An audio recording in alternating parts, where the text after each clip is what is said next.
And welcome back to our YouTube channel. So for today's video, ang ating ipapakita ay ang bagong dating at bagong restock na Cyplus AS2 Pro. So ito yung bagong version ni Cyplus na before walang gauge, now it has gauge already. Very slick. This is only 230 grams. Okay? Just to let you know, meron po siyang gauge na malalaman kung hanggang saan yung pwede mong iset para sa iyong gulong.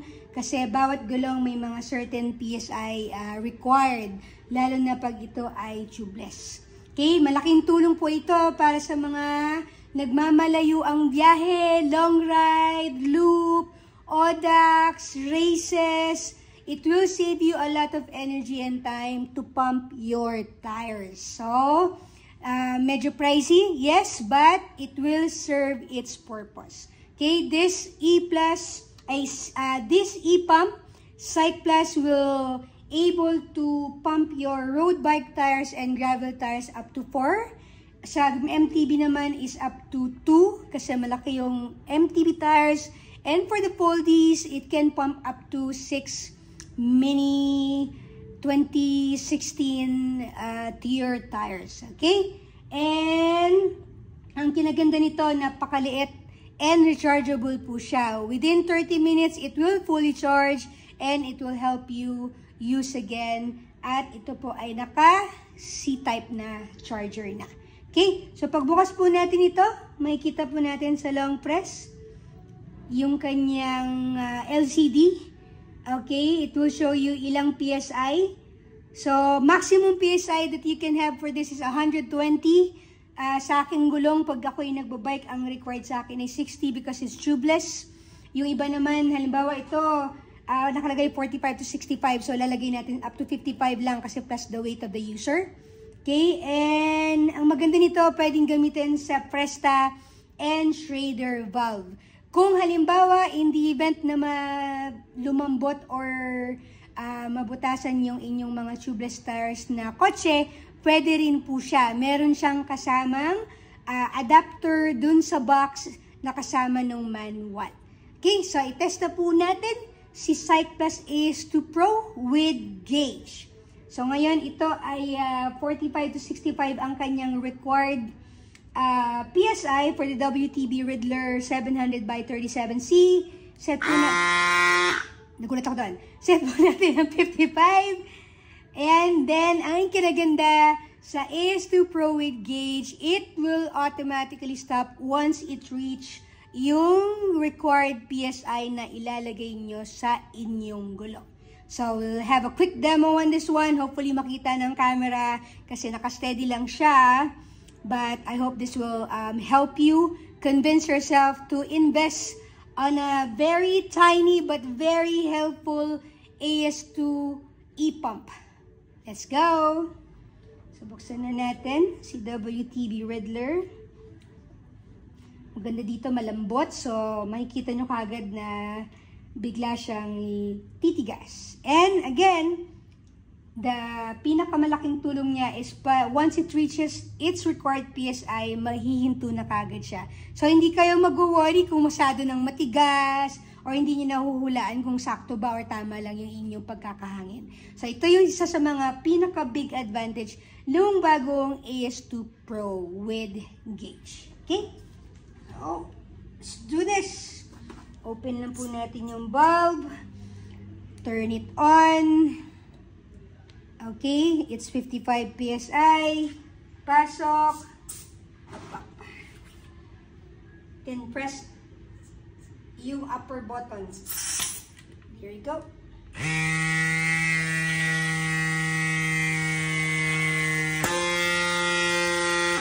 So, just to let you know, since may gauge nga siya, sa unang pagpasok pa lang, malalaman natin kung ilan yung PSI na nakalagay sa kanya ngayon.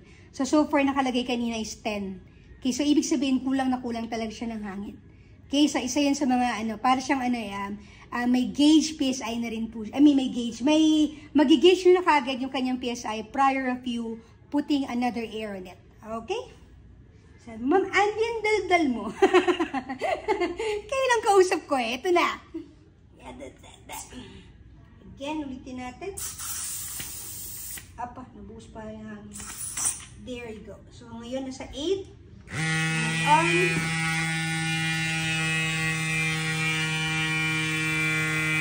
And let's, hayaan na natin gawin yung kanyang purpose.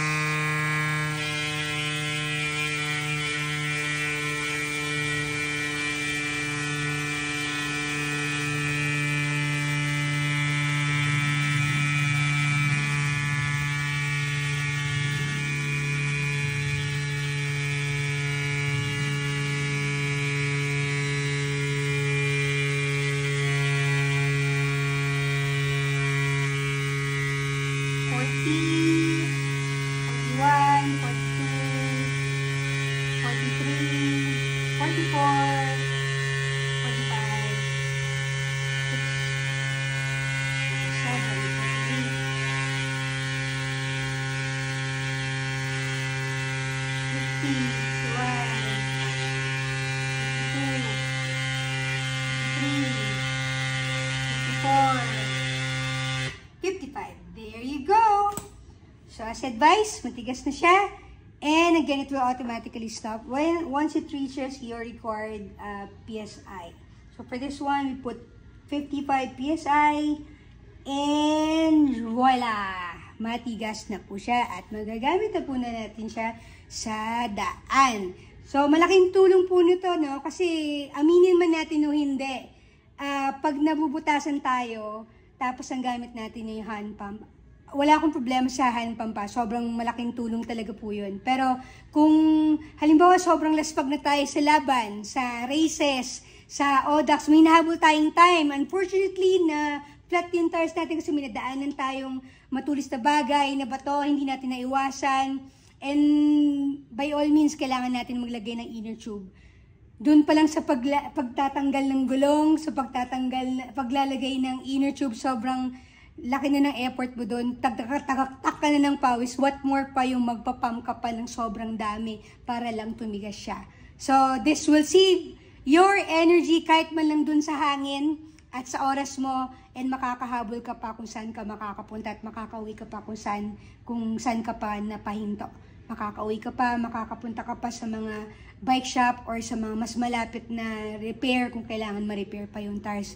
At gawin natin ito sa pagkakataon na kailangan natin magkaroon ng malaking tulong sa paglagay ng hangin.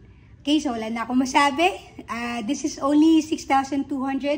Again, kung nakakabili nga tayo ng mahal na mga helmet for our heads protection, ito naman ay para to sa gulong ninyo. Okay, para ito sa energy and sa pag-save ng time ninyo. Napakaliit, 230 grams only. Okay, and then napakalaki ng purpose niya para sa atin, mga bikers. And again, halimbawa, hindi man ako mabutasan. Pero yung kaibigan mo nabutasan, and you know, what are friendships for, diba? So, you will be able to help a lot of bikers as well. Okay, so again, hope this helps. This is available in our store, Go Pedal page, the View Deck, Arcovia City, Pasig, also available on our Shopee account. Okay, so konti na lang ulit ito, bagong restock pero paubos na lang ulit. Arat na! Salamat ulit sa pagnood. Please don't forget to like, share, and comment on our page, Facebook, and IG. Meron din po kami TikTok and YouTube. Salamat. Ingat po sa lahat. Stay safe and stay dry. Thank you. See you ulit. Bye!